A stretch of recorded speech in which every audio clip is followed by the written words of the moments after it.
Arr, grog. Hey everyone, welcome to the Stylish Ed podcast. I'm Matthew Weir, joined by Keri Warbis. Hi, Matthew. You right? Yeah, I'm right perky today. I don't know why. Are you perky? Are you pinky? I can be your pinky.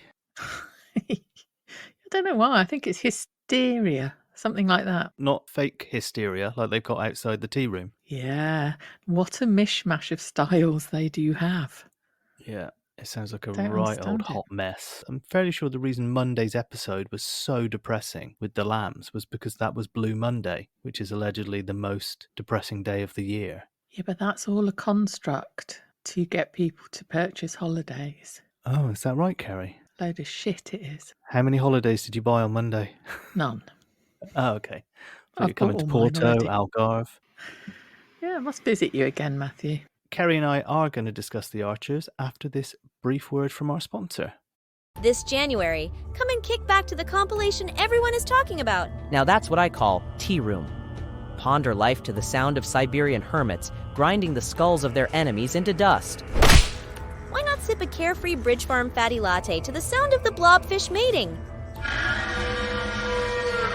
Or how about tucking into one of our exotic pastries while listening to the final moments recorded by missionaries visiting North Sentinel Island? Order now, directly from the tablet on your table, providing Emma hasn't dumped them all in a landfill site by now.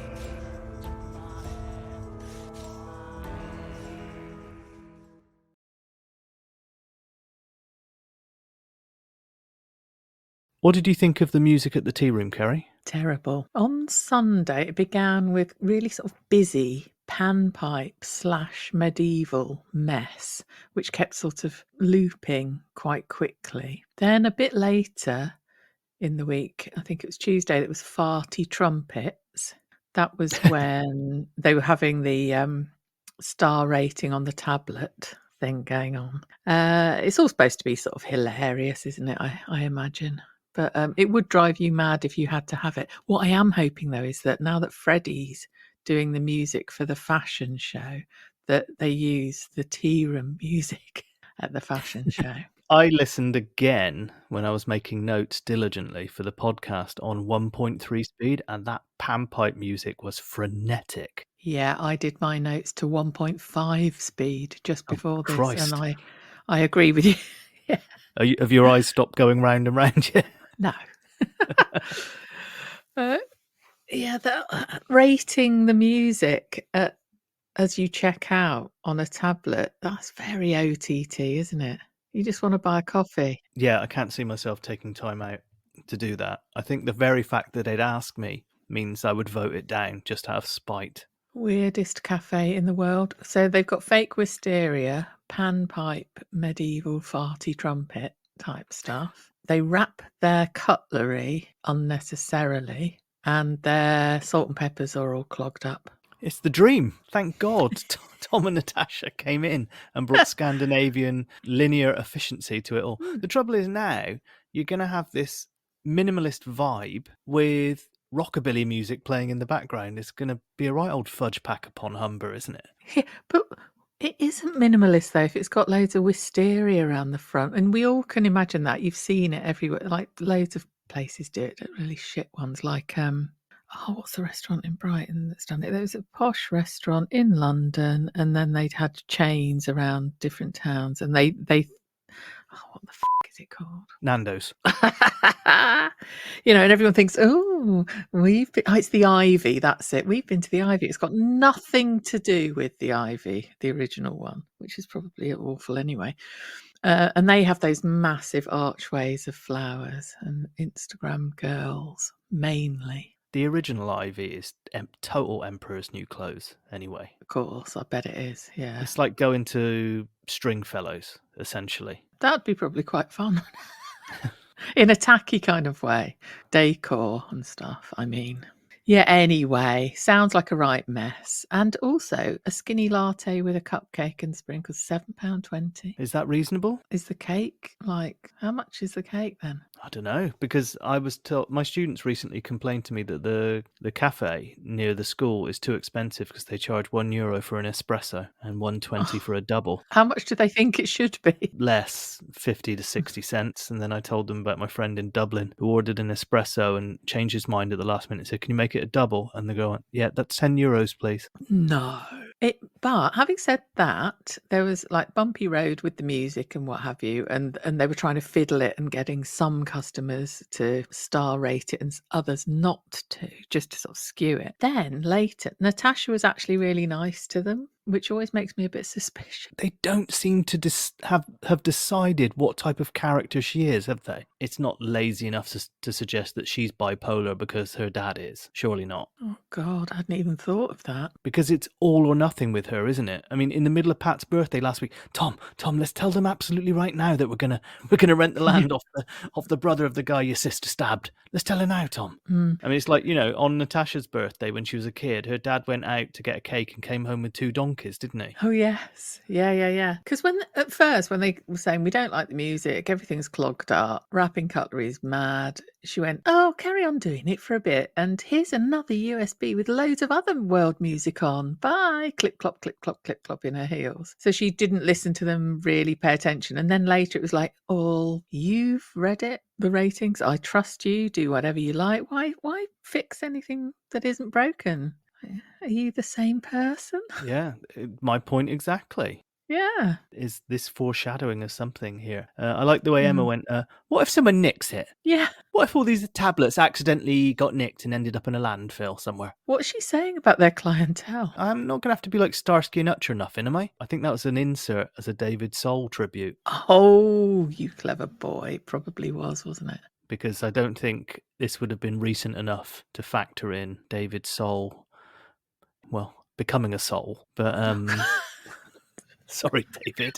I no disrespect. His version of This Guy's in With You is an absolute masterpiece. Oh, and what did you think of the Rebecca Price? Now, at first, when she said her name, I thought she said Rebecca Bryce, and I was thinking Lee's sister. Who's this? But I think it's Price, and she very clumsily started grilling them about what it's like under the new owners, as if anyone would be really bothered in the local newspaper about a cafe takeover. I did remember her tone of voice, and I was trying to place it. And when Emma said it was the Echo journalist, I was like, yes, that makes sense now. I mean, these bloody Echo journalists, who the hell do they think they are? You can imagine meeting in their office. They're like, right, Rebecca, the cat's up a tree in Darrington. Get over there now and get something saucy on that. Talk about spin. Jesus Christ.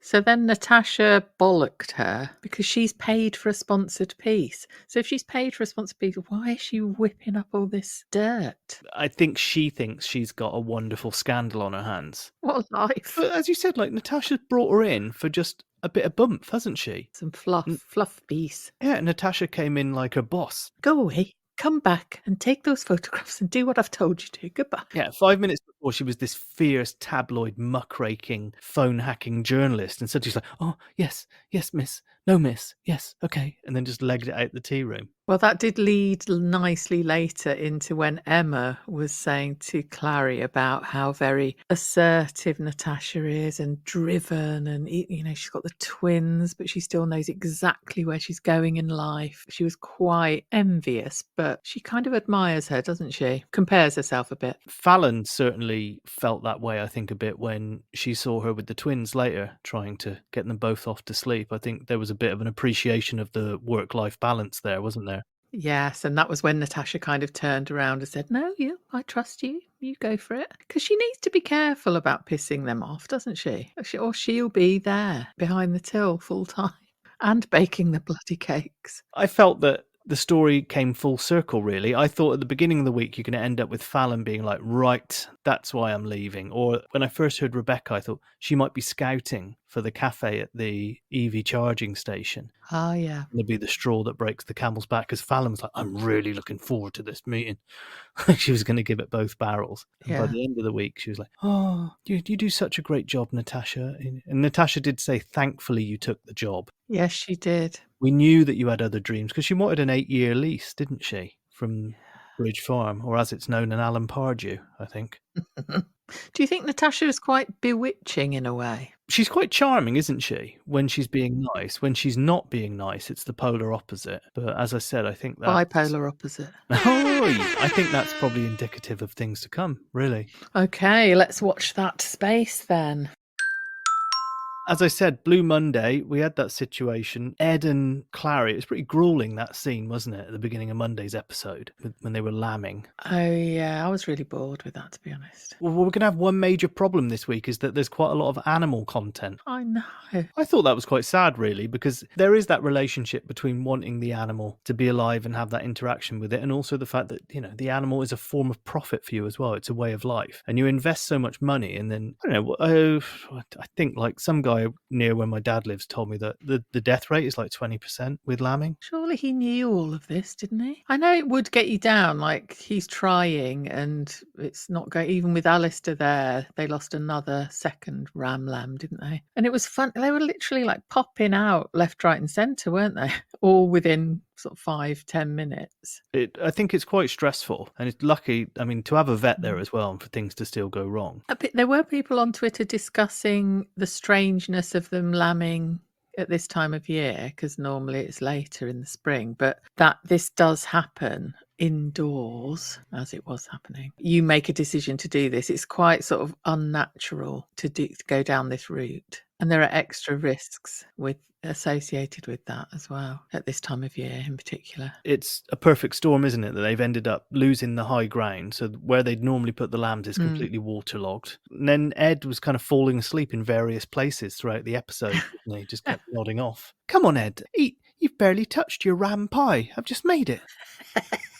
Yeah, he's getting very depressed about it. And Clary's trying to be positive. Oh, don't you worry. It's just the winter blues. When spring comes around, you'll be fine. You'll be back on your feet. And he goes, or back on my backside, or flat on my backside. So that's the second week that backside has been used, Matthew. I know that farming folk do tend to get a bit down in the winter because they can't do all the things they want to do. Like, you know, you get the long days and the daylight, etc. And when the winter kicks in... Same as us, really, isn't it? Well, we're not out in the field, though, are we, Keri? In the wind and rain. I don't know, Keri. Did you go no, out? I'm not. I just had a vision of you barely go outside. Wading out into the English Channel this afternoon. No, the corner shop's too far as far as I'm concerned. It's bloody freezing, Matthew, here. Is it? Okay, I'm actually in shorts and t-shirt. Not Is sure that what's because going on. you knew double glazing? Yeah, it might be. Yeah. It's right, really hot, like a sweat box. Clary said it's the Rams that bring in the cash. Yes. Yeah, and he ain't got any, so never mind. Did we eventually hear how many Rams he had? No. I was thinking, and this isn't going in, I thought he could sell them to a cricketer and then it would be Mark Rams for cash. Why can't that go in? Because it's bloody awful. That's never stopped us before, Matthew. It's content. Ed also said to Clary, and then there's the excess on Emma's car after I cut that tree down and it fell on it. Yeah. Where are they going to take these sodding sheep? Ed's brilliant idea was to just trespass, even though there were loads of keep out signs. I know what we should do to get ourselves out of this little sticky spot. Do something totally illegal.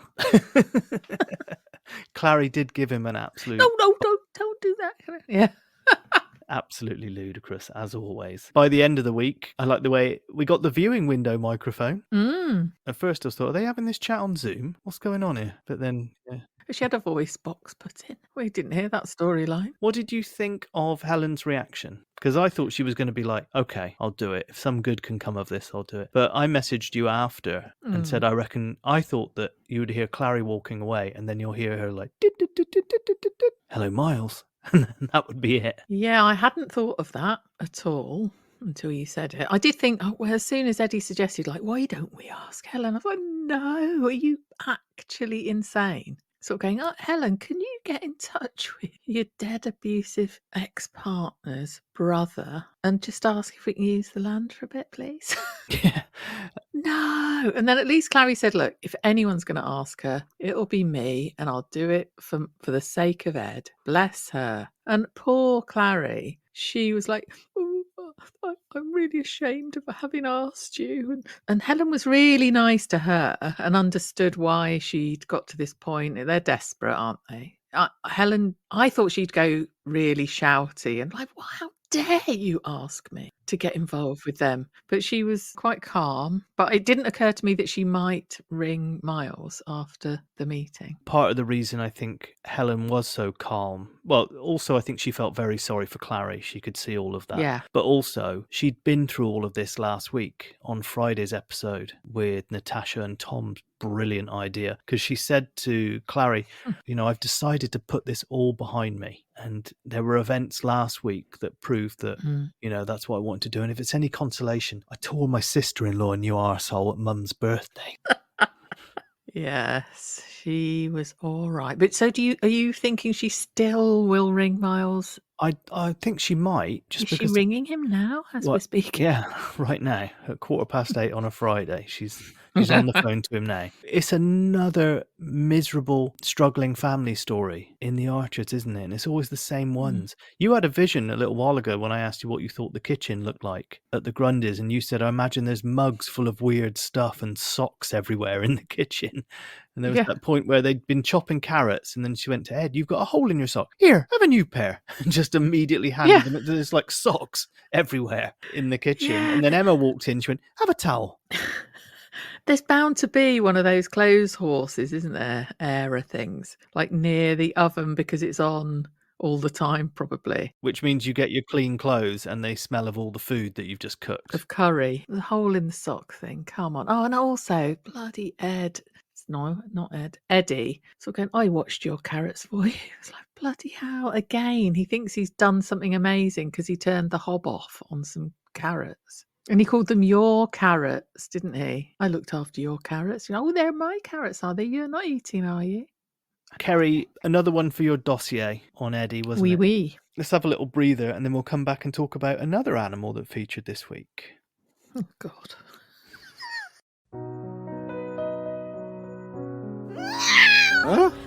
They were the unlikeliest of couples, drawn together by fate and the will of an evil old crone.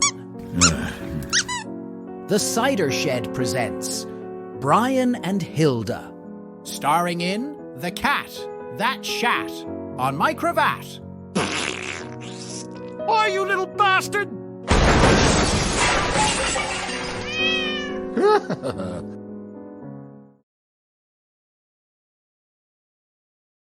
So I did say that there would be a massacre at the Laurels if Hilda went there, and it turns out not such a massacre. It was more psychological trauma. She was just like walking into people's rooms and, well, oddly for a cat, dogging them up.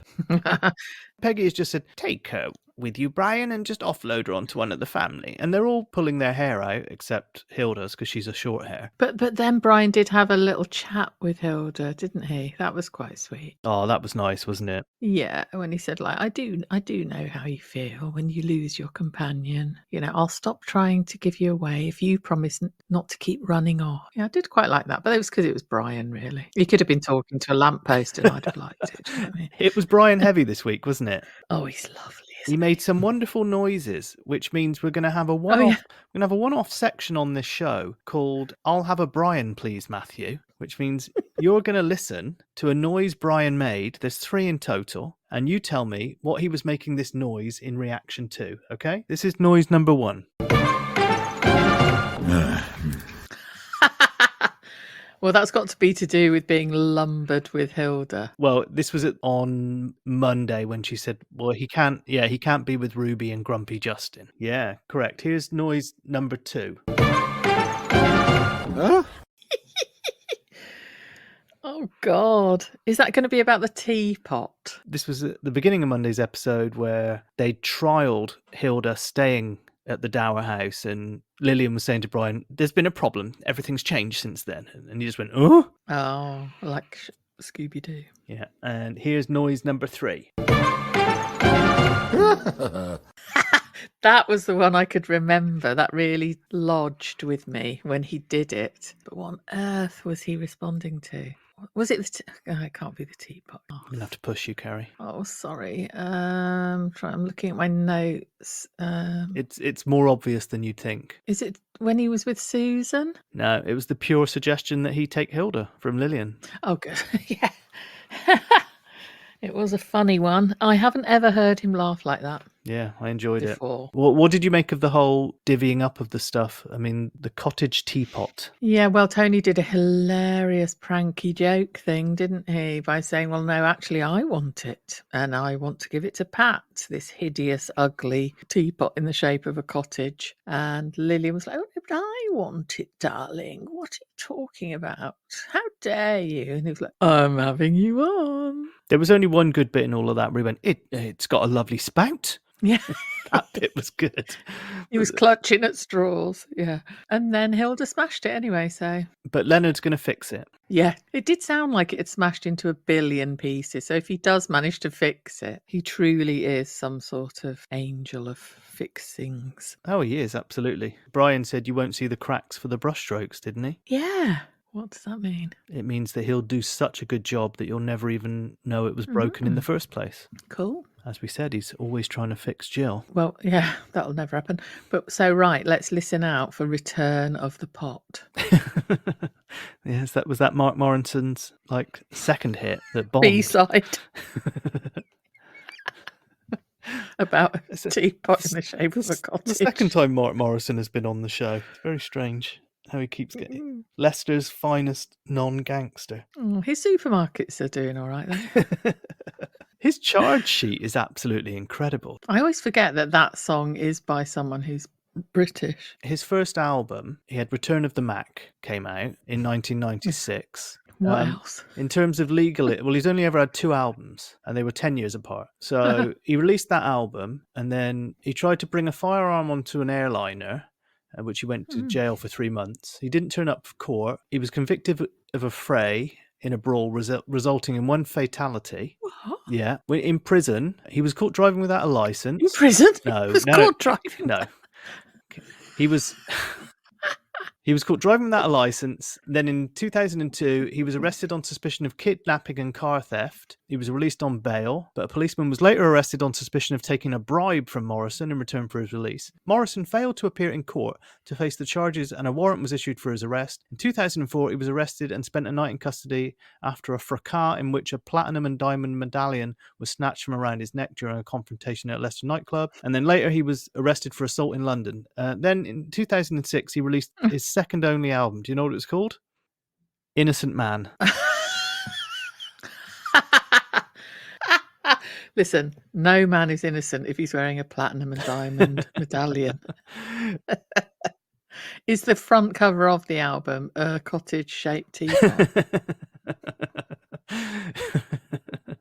Yeah, Return of the Pot coming out next year by Lovely. Leicester's finest R&B star Mark Morrison, also of supermarket fame.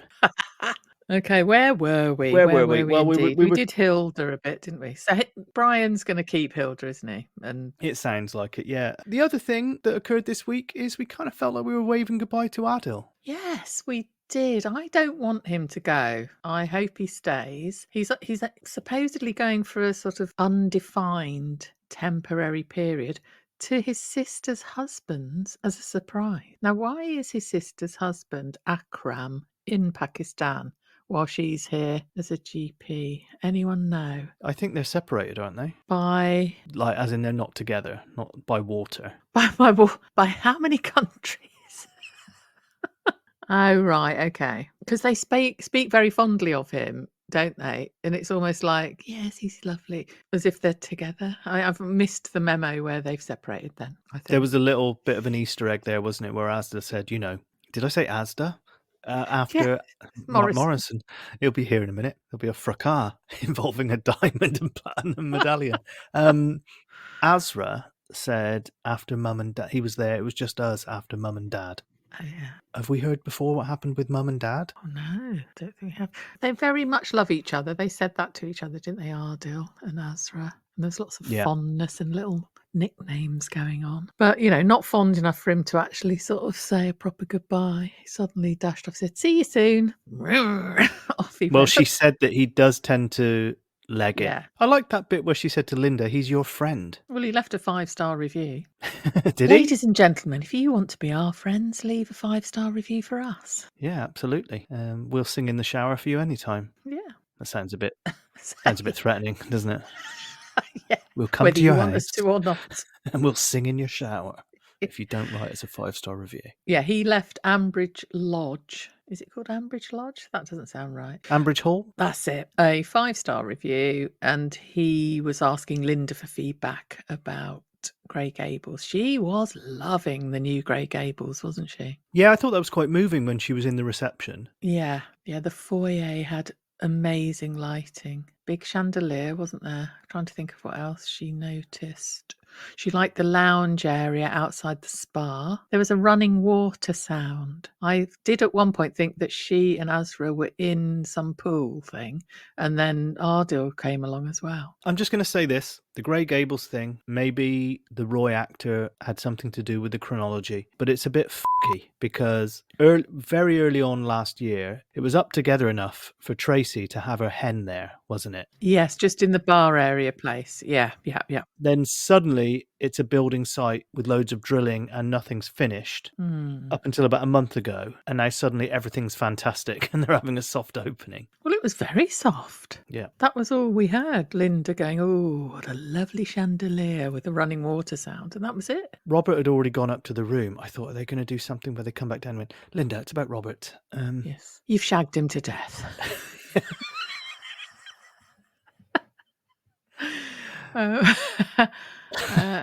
Brad was knocking about, wasn't he? Looking lovely in his uniform. A little bit about that because that was the palate cleanser, wasn't it, tonight, I think, Brad and Mia, for me. I just quite enjoyed their scene in the bull. Yeah. The bit where he said to her, I think Lily fancies me, and just as the scene tailed off, she went, like, laughed in his face. But then sort of did say he has got a lovely half dimple. Yeah, which bit is she looking at? Is that what it's called nowadays? It used to be called... Oh, no. Cider Shed listener protection has been enabled for this part of the recording. Fucking deal with it. Now that amazingly, that stayed in. I forgot all about that. You were like, that can't happen. That can't happen. That is top-notch Warbish joke, that. I need to write that down. Oh, sorry, yeah. Let's carry on. Brad pulled a bit of a Matthew Weir out the bag because much like I got a cameo from Brian Ferry for you on your birthday, he got Hamza Yassin to leave a little message. It's the ranger guy, isn't it? The wildlife cameraman ranger guy. Big chunky bloke. Absolutely no idea. Beardy, I don't know if he's BBC cameraman, and I think he presented some show where he was known as Ranger Hamza or something. Yeah, if that's the guy I'm thinking of. Yeah. Never heard of him. He's no Brian Ferry, and he's no Mark from the Grosvenor Hotel either, which is the cameo that Mimi got me for one of my birthdays as well. Oh, okay. Do you know who that is? Is he from some awful fucking reality TV show? When you say awful, you mean great, don't you? I mean awful, but yeah. It's a really, really excellent reality show in this shambolic hotel in Torquay. And he's the manager. He just chain smokes all the time in the garden and puts on very poor entertainment, puts on deals for people to come for dinner where he's charging far less than the ingredients cost. Light fittings fall down. It's a bit like Grey Gables. I mean, I don't want to pry into how much Mimi spends on your birthday. How much do you reckon Mimi shelled out for that? She's very generous. That was a tiny part of the gifting. I mean, Keri and I are available for birthday messages. Oh, yeah, shall we? Should we start doing cameos? God's sake, can you imagine? Did you ever see that guy from Vice that spent the best part of a year or 6 months setting up a restaurant that didn't exist, getting it loads of 5-star reviews and making it out to be this ultimate hipster place? It was a shed kind of thing in a back garden, wasn't It was a shed at the back of a back garden in Shoreditch or somewhere like that. And he just microwaved a load of Asda Yeah. or Morrison's, other supermarkets are available, sorry Mark, lasagnas, and served them up. And people came there and just said it was a fantastic experience. And they just did it as a one-off, as a joke, to see if people would actually, Fall for it. like hipster knobheads would actually go for it. And the final bit of the movie, or the short film that they made, Vice, was at the end, him and the people that organised it, the people leave, and he comes in and he's just wetting himself and went, they've asked if they can book again. I do remember this, Matthew. He made out you can't get a table in the place. It's constantly booked out. And the more they denied people, the more people just wanted to go. And then eventually they just let a handful of people that were on the waiting list in and said it was absolutely fantastic. What a bunch of bellends. Amazing. This is what the tea room needs to do. Yeah. Stop baking. Serve up microwaved shite and pretend that there aren't any tables available. No more Gregorian chants and spinach and kale empanadas. Just microwave a few lasagnas from the EV charging station. You're on to a winner. Keri, let's have a little break and then we'll talk about our socials. Lovely. Still tickets left to see Kate's fly-tipped shite, everyone. Mark Morrison, Addo Shah, sampling cheese boards in the spa. Eddie, Clary, Ed and Will, taking Brian up Lakey Hill. Kenton, Ben, Stella, Pip, dumping David in a skip. Jacob, Mia, Brian Ferry, in a chip shop fight with Kerry. Leonard, Joy, Kirsty too, flushing bear gear down the loo. Harrison with his woo-woos on, getting distracted by a swan. Hambridge raising to the bait, bloodbath at the village fete. Throw your flapjack, shake your shiz, or Jill's OD'd on lemon drizzle. Make soup.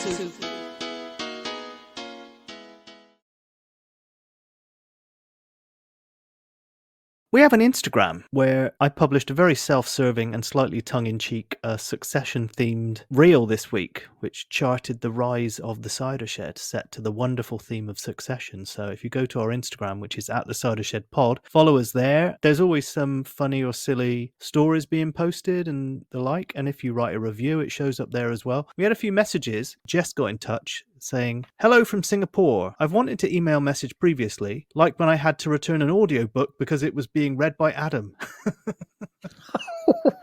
But I managed self-restraint. However, my neighbour just introduced me to Philip Moss's brother, so I thought you should be alerted. Hello. I need to know more about that, Jess. And there was another message from Perry and Cara that said, hi Matthew and Keri, thanks so much for all the laughs and Archer's ridiculousness. I look forward to your shows and relish each one. The Christmas Omnibus Patreon special was such fun. Hope you both have a proper rest over the festive season. I worry you work too hard and doing the show must take so much time and effort. Best wishes and Badger! From Jan. So you can follow us on Instagram @thecidershed_pod, and if you write one of those reviews, it will show up there. Keri, any new reviews this week? We do have a new review. It's kind of a sort of renew review, a bit like the fashion show, in that Red Agnes has written us a review, and it says, the title is Can I Re-Love You? Which is quite a nice turn of phrase, isn't it? Do you believe in re-life after re-love? Yeah.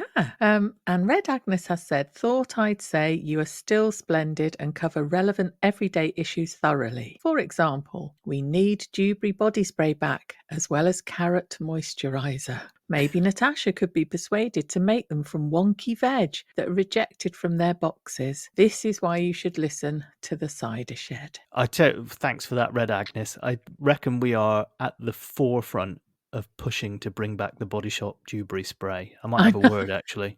I'd wear it. Yeah. I noticed as well that Red Agnes, on the same day she reviewed us, has put a review on the Ambridge on the Couch podcast saying to them, you're a bit posher than those scuzzers at TCS, but equally silly. Keep it up. What? Are we scuzzers? Another glass of champagne, Keri? We are scuzzers compared to them, definitely. Yeah, possibly. But she loves us both. Both sets of people, so that's nice. I didn't feel particularly scuzzy when we were having that chat with Jeff pre-Christmas. No, not at all. No, he lowered himself down to our level. It's a bit like when Prince Charles meets, all those dumbasses that hang around outside his house waiting to meet him. Yeah, so that was a lovely review. Keep them coming, folks. Yeah.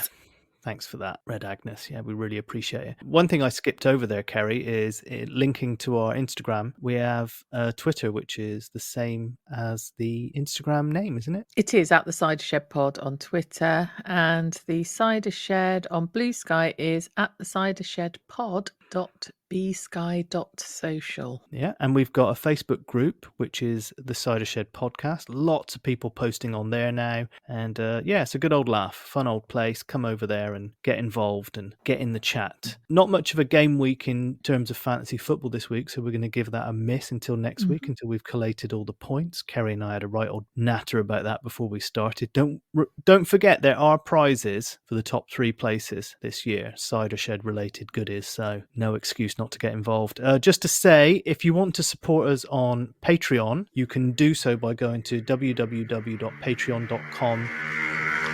Jesus, that was a very loud motorbike. I'm so sorry. You better be. So yeah, Keri's KFC just arrived via Uber Eats there, if anyone was listening. You can support us by going to patreon.com/The Cider Shed.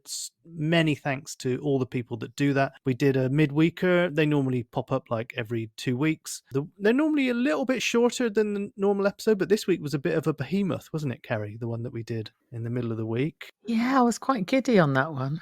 I really enjoyed it. Yeah, Keri didn't even know we were doing it.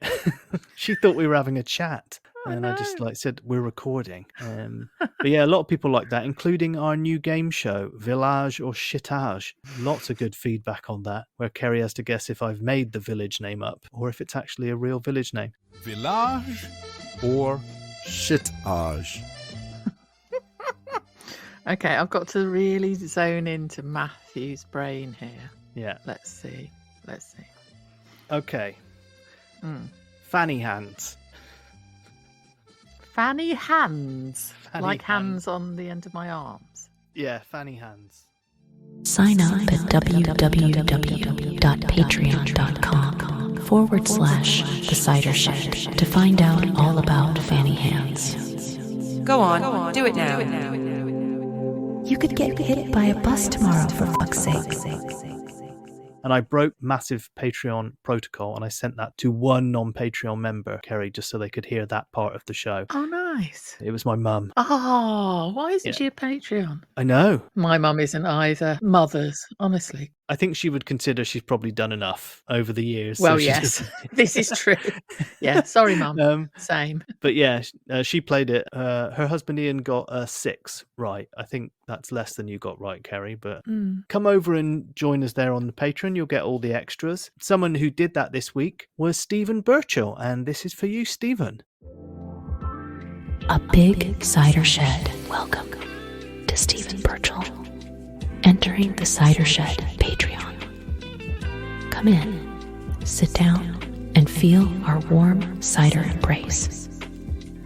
Last bit is optional, Stephen. We're not massive dangers like some you could mention.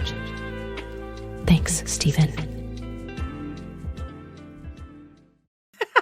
Ooh, welcome aboard. Yeah, thanks, Stephen. Thanks so much for that. And this one's for Louise Lombard, who is overdue a patron jingle. This is for you, Louise. Well, looky here. Who's this Bristol legend entering the Cider Shed Patreon? It's Louise Lombard, Queen of the King's Wood. Glad to have you on board, Louise. Going up Chasers this Saturday? Cheers, Louise. Thank you so much for all your support. All right, everyone. Thanks for listening this week. Keri, hope you've got a good weekend planned. What are you up to? I'm making a mannequin out of plastic, Matthew, and he's called Plastic Bertrand. And I'm going to have a lovely time with him. What are you going to do with Plastic Bertrand afterwards, Keri? Sell him on eBay. Okay, all right. Well, you know, I'm willing to share that on all our socials. So, Keri, you better not be lying. Thanks, Matthew.